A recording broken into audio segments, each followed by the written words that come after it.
اعوذ باللہ من الشیطان الرجیم بسم اللہ الرحمن الرحیم۔ السلام علیکم۔ ناولز کی تباہ کاریاں، آئیے جانتے ہیں ناولز آج کے نوجوان طبقے کو کیسے تباہ کر رہے ہیں۔ دین کے اس خوبصورت سفر میں آپ کا ساتھ میرے لیے باعث مسرت ہے۔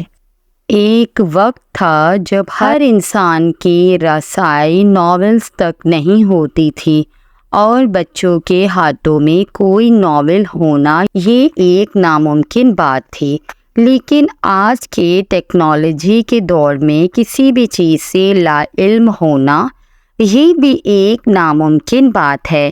ہماری نظروں میں ناپختہ ذہن صرف بچوں تک محدود ہو کر رہ گیا ہے، لیکن ناپختگی صرف بچوں سے مشروط نہیں ہے بلکہ کسی بھی عمر کا انسان ناپختہ ذہن اور سطحی پن کا مالک ہو سکتا ہے۔ اس بات کا اندازہ ناول نگاروں کے لکھے گئے مواد سے ہوتا ہے جو اپنے ناولز میں بیہودگی فحش نگاری کرتے ہیں، شہوائی جذبات کو اجاگر کرنے والا مواد لکھتے ہیں۔ جو ان کو پسند کرتے ہیں ان کا شمار بھی انہی لوگوں میں ہوتا ہے۔ یہ ناولز ڈرامہ انڈسٹری سے کتابی شکل میں یا سوشل میڈیا سے تعلق رکھتے ہیں۔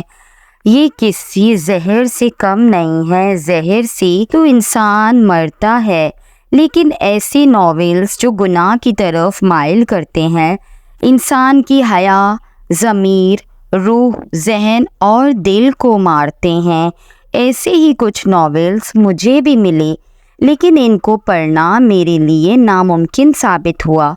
میری تحقیق کرنے سے میرے علم میں آیا کہ یہ ناولز لکھنے والی یا والے زیادہ تر کم عمر ہے۔ ان کی عمر 18، 19، 20 سال سے شروع ہو رہی ہے۔ بعض مصنف خواتین ایسی بھی تھیں جو شادی شدہ اور بچوں کی مائیں بھی تھی اور وہ کم عمر بھی نہیں تھی۔ اس کے باوجود ان کا رذیل مواد لکھنا سمجھ سے باہر تھا۔ میرے ذہن میں یہ سوال آتا ہے کہ میرے موبائل میں میرے والد یا بھائی کوئی ایسی چیز دیکھے تو کیا میری ان کے سامنے سر اٹھانے کی ہمت ہوگی؟ کیا وہ مجھ پر دوبارہ اعتبار کر سکیں گے؟ کیا ہمارے والدین ہمیں اس لیے موبائل دیتے ہیں کہ ہم بے راہ روی کا شکار ہو جائیں؟ جو ناول نگار حیا سوز ناولز لکھتے ہیں، کیا وہ اپنے والد، والدہ، بھائی یا بہن کو اپنا لکھا ناول پڑھنے کے لیے دے سکتے ہیں؟ ان ناولز میں خوبصورت ترین ہیرو ہیروئن جن کی کوئی مثال نہیں ملتی، دیر سے کزنز جو آپس میں محبت کے چکر میں پڑے ہوتے ہیں، مہندی ڈول، سب کزنز کا ایک ساتھ ڈانس کرنا، زبردستی کا نکاح، کوئی پسند آ جائے تو اس کو اغوا کر لو، شرمناک حیا سوز باتیں۔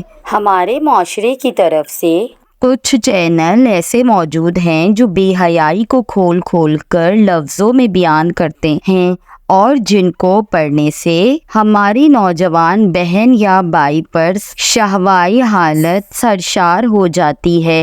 یہاں میں ان چینلز کا نام لینا مناسب نہیں سمجھتی، اور جنسی امور کا بڑھنا اظہار کرتی ہوئی باتیں، شوہر کا بیوی پر تشدد کرنا، ان سب چیزوں کو آج کی نسل پسند کرتی ہے۔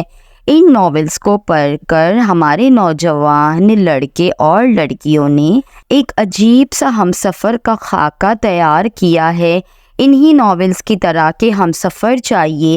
یہ بات سوچ کر روح کانپ جاتی ہے کہ کوئی لڑکا کسی لڑکی کو اغوا کر کے نکاح کر دے۔ یہ اغوا کر نکاح کرنے والی تو کہانی بہت ہی عام ہے، اس پر ہاتھ اٹھائے، لیکن پھر بھی ایسے ناولز کا مطالعہ کیا جاتا ہے۔ اب بتائیے اردو کہانی میں ایسی تصویروں کا کیا مطلب ہے؟ حالانکہ یہ تصویر انڈیا سے منسوب ہے، لیکن پھر بھی اسے اردو کہانی میں زبردستی گھسایا ہوا ہے ہمارے نوجوان بہن بھائی کو خراب کرنے کے لیے۔ خدارا یہ چیزیں بند کریں اپنے ملک اور قوم کی بھلائی کے لیے۔ آج والدین یہ کہتے ہیں کہ بچوں کو وقت سے پہلے سب باتوں کا کیسے معلوم ہو گیا، یہ قصور والدین کا ہے۔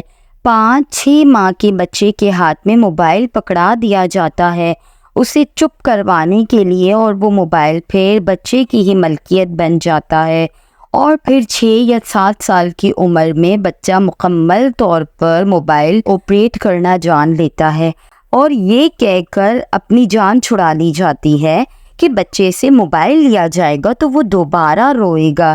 موبائل، لیپ ٹاپ، فیس بک، انسٹاگرام وغیرہ، یہ سب چیزیں غلط نہیں ہیں، انسان غلط ہوتا ہے۔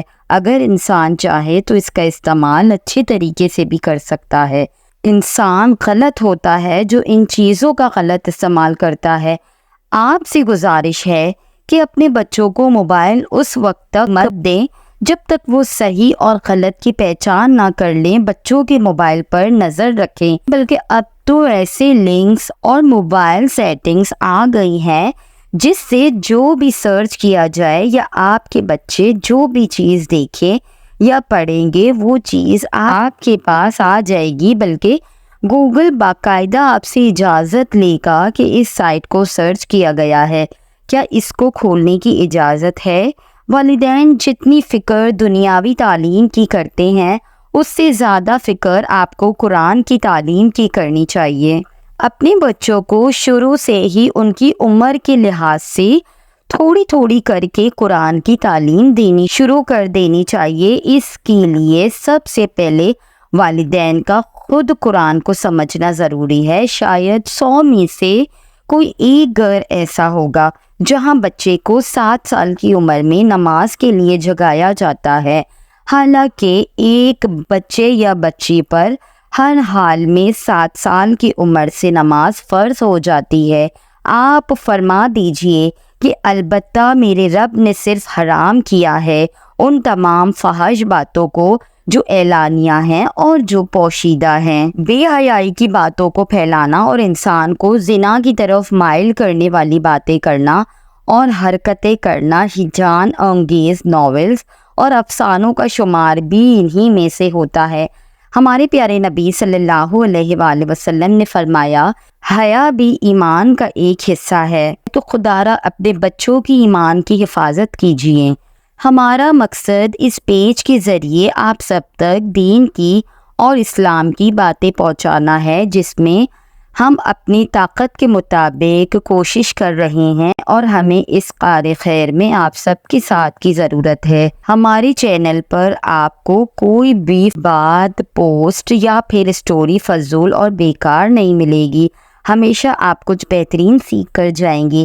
اس کے علاوہ ہم اسلام کے مطابق آپ کے تمام تر سوالوں کے جواب دینے کی بھی کوشش کرتے رہیں گے۔ آپ سے گزارش ہے کہ اگر آپ نے ہماری پچھلی ویڈیو نہیں دیکھی ہے تو پہلے اسے دیکھ لیجئے، پسند آنے پر ہمارے چینل کو سبسکرائب کیجئے۔ اگر آپ ہماری اس کاوش کو پسند کرتے ہیں تو بیل نوٹیفیکیشن خود ہی آن کر لیجئے، اور ہمارا چینل اپنے دوست اور فیملی تک پہنچانے کی بھی کوشش کیجئے۔ جزاکم اللہ خیرا کثیرا، احسن الجزا۔